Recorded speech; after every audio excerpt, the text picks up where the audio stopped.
If you're vegan, or you eat plant-based, or you just don't eat similarly to how everybody else that you know eats, holidays like Thanksgiving and Christmas can probably bring you some stress and anxiety. If this is you, I have 3 tips that will be very, very useful for you this holiday season, especially for Thanksgiving.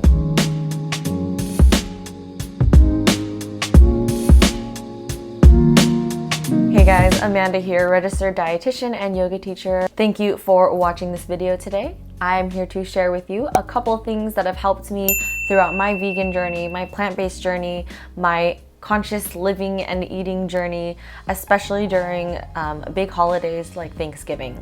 So if you're ready, we're just gonna jump right into it. Now, I'm Filipino and we tend to do a lot of potluck type dinners, and there's always like a huge spread of food out on the table. One thing that has especially helped me, firstly in actually having something to eat at the dinner, is to bring my own dish. And this isn't like bring my own little meal that I'm gonna eat in a Tupperware. It's like make a huge delicious green bean casserole, or bring a couple tofurkey roasts, or bring a good pasta or mac and cheese bake recipe, and or bring some really good vegan desserts that you can enjoy and share with other people, and show them that eating vegan isn't just going to be a bunch of carrots and lettuce.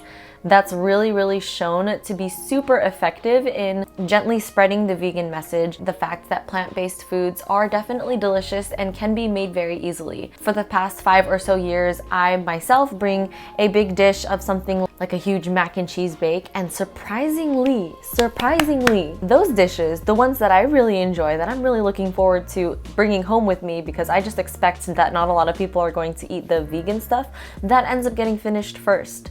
Maybe it's the love that I put in the food, or maybe the fact that plant-based food is just delicious, but do not be surprised that if you make something delicious, people are gonna want to eat it. And it's Thanksgiving, so people are going to try everything. Which brings me to the next point. Like I said, everybody's gonna try something, right? And I just wanna remind you that Thanksgiving is just another meal. You know, it's just another dinner. This tip can apply for everybody, not just people who are vegan. You do not have to eat copious amounts of food just because it's right in front of you. You don't need to put everything on your plate. You could just try a little bit of each thing to your satisfaction.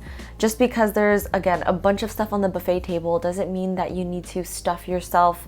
And just because everyone else is stuffing themselves doesn't mean you have to. Something that I have found super useful for me as well is just getting the food that I want to try, just a little bit at a time, looking at it, taking a couple deep breaths before I eat it, giving thanks, and trying each one mindfully and really like noting which one is good. On Thanksgivings or on family dinners or even like super huge vegan meals, I'll work around my plate and I'll be like, oh, this is good, this is good, this is not so good, this is pretty good.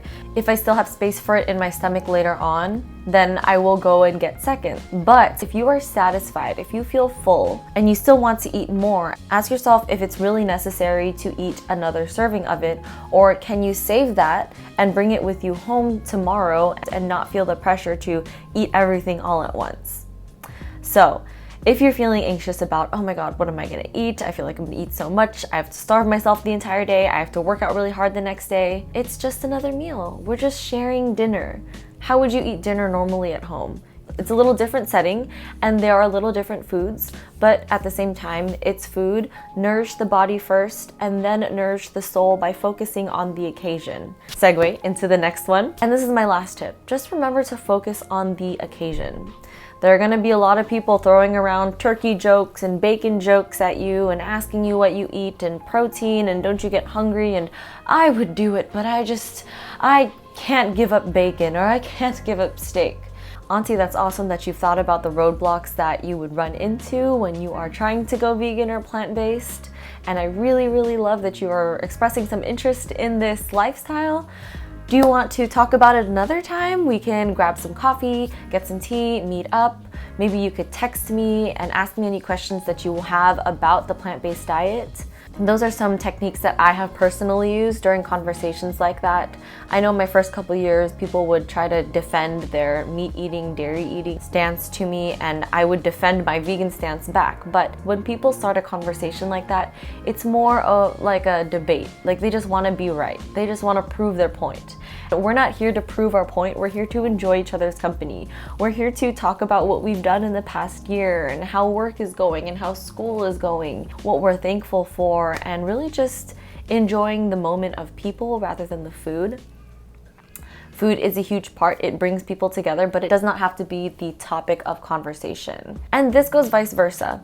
It is just an occasion, and it is important to be non-judgmental during these times. As a dietitian, it does irk me that people who have certain conditions, like, again, I'm Filipino, so a lot of people in my family have stuff like kidney issues, diabetes, heart issues, and they are choosing to eat food that is not conducive to their health condition.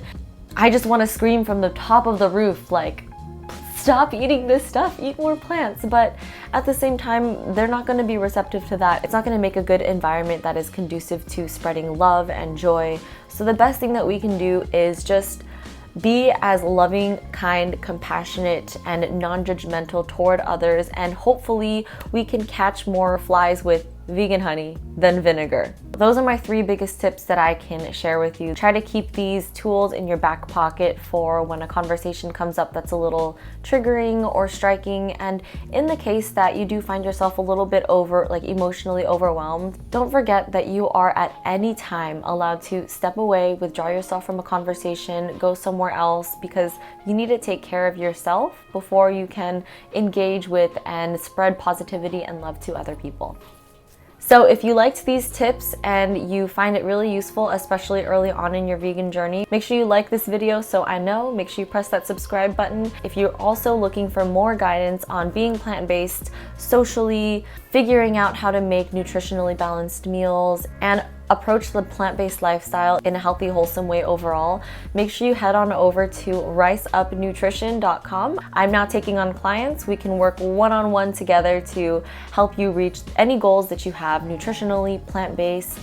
Go on, check that out. I hope you have a wonderful morning, noon, day, or night wherever you are, and I'll see you next time. Bye.